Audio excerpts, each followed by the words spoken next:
জাতিসংঘের সাধারণ পরিষদের ৭৯তম অধিবেশনে যোগ দিয়েই সাধারণ মানুষের মন জয় করে নিয়েছেন ডক্টর মোহাম্মদ ইউনূস। বিশেষ করে অধিবেশনের প্রথম দিনে বিশ্ব নেতারা তাঁর প্রতি যে সমর্থন জানিয়েছেন সেটা অনেকটা বিরল। যুক্তরাষ্ট্রের নিউ ইয়র্ক থেকে আরও জানাচ্ছেন আমাদের ব্যুরো চিফ ফরিদ আলম। অধিবেশনের প্রথম দিনেই যুক্তরাষ্ট্রের প্রেসিডেন্ট জো বাইডেন, কানাডার প্রধানমন্ত্রী জাস্টিন ট্রুডো সহ অন্যান্য বিশ্ব নেতাদের সাথে বৈঠক নিয়ে আলোচনায় ছিলেন ডক্টর ইউনূস।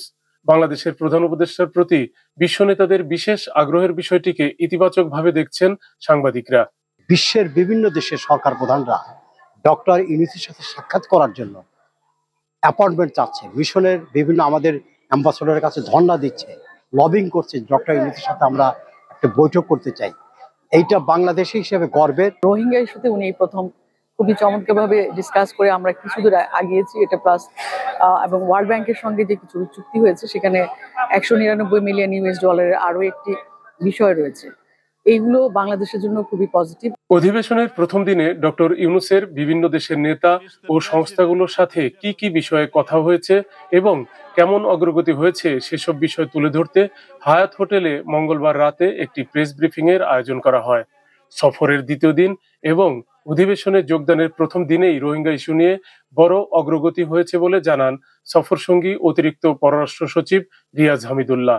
প্রথমবারের মতো ওনার নেতৃত্বে, মানে মহাসচিবের নেতৃত্বে একটা ইন্টারন্যাশনাল কনফারেন্স অন রোহিঙ্গা করার জন্য, এবং এটা একটা বড় জিনিস। এবং এটা হওয়ার পরে যে কানাডিয়ান যে প্রতিনিধি ছিলেন বব রে, তিনি একদম উদাত্ত কণ্ঠে স্পষ্ট সমর্থন দিয়েছেন এবং বলেছেন যে আন্তর্জাতিক সমাজ যেন এইটাকে কেন্দ্র করে যেন আগায়, এবং সেটা হচ্ছে অন্যদেরকে, যেমন মার্কিন যুক্তরাষ্ট্র পাত্রে উজরা জায়া ছিলেন, দন্ডু ছিলেন, এবং তারা সাথে সিগন্যালটা পেয়েছেন।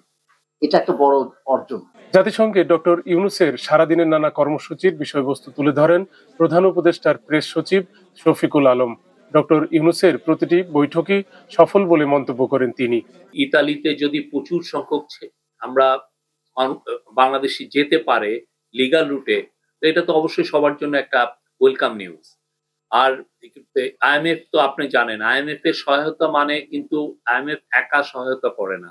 তখন হয় কি, পুরো মাল্টিলেটারাল যত এজেন্সি আছে তখন ওয়ার্ল্ড ব্যাংক ইন্টারেস্টেড হয়, এডিবি ইন্টারেস্টেড হয়, ইভেন প্রাইভেট ইনভেস্টররা ইন্টারেস্টেড হয় যে না, এখানে আইএমএফ এর বাংলাদেশের উপর পুরোপুরি আস্থা আছে, তখন ওরা সবাই আসে। যুক্তরাষ্ট্রের প্রেসিডেন্ট জো বাইডেনের সাথে জুলাই বিপ্লব সহ নানা ইস্যুতে আলোচনা হয়েছে বলেও জানান শফিকুল আলম। এই স্টুডেন্ট রেভলিউশনটা কিরকম হলো, এটা তো একটা মানে পুরো পৃথিবীতে একটা অবাক করা ঘটনা।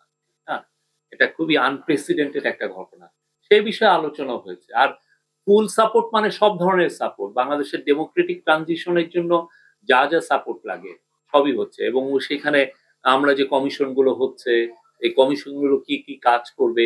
প্রেস ব্রিফিং এ আরো উপস্থিত ছিলেন উপ সহকারী প্রেস সচিব আজাদ মজুমদার ও অপূর্ব জাহাঙ্গীর। অধিবেশনের দ্বিতীয় দিনেও বাংলাদেশের স্বার্থ সংশ্লিষ্ট অনেকগুলো বিষয়ে আরও অগ্রগতি বা ইতিবাচক আলোচনার সম্ভাবনা রয়েছে বলেও ব্রিফিংয়ে জানানো হয়। ২৭ সেপ্টেম্বর সাধারণ অধিবেশনে বিশ্ব নেতাদের উপস্থিতিতে ভাষণ দিবেন ডক্টর ইউনূস। জাতিসংঘের ৭৯তম অধিবেশনে ডক্টর ইউনূস এসেই যেন বিশ্ব নেতাদের মন জয় করে নিয়েছেন, এবং সেটা খুব স্বল্প সময়ের মধ্যে। তার এই আগমনকে বিশ্ব নেতারা যেভাবে দেখেছেন সেটা বাংলাদেশের জন্য একটি ইতিবাচক দিক হয়ে থাকবে দীর্ঘদিন। Farid Alam, NTV news, New York, যুক্তরাষ্ট্র।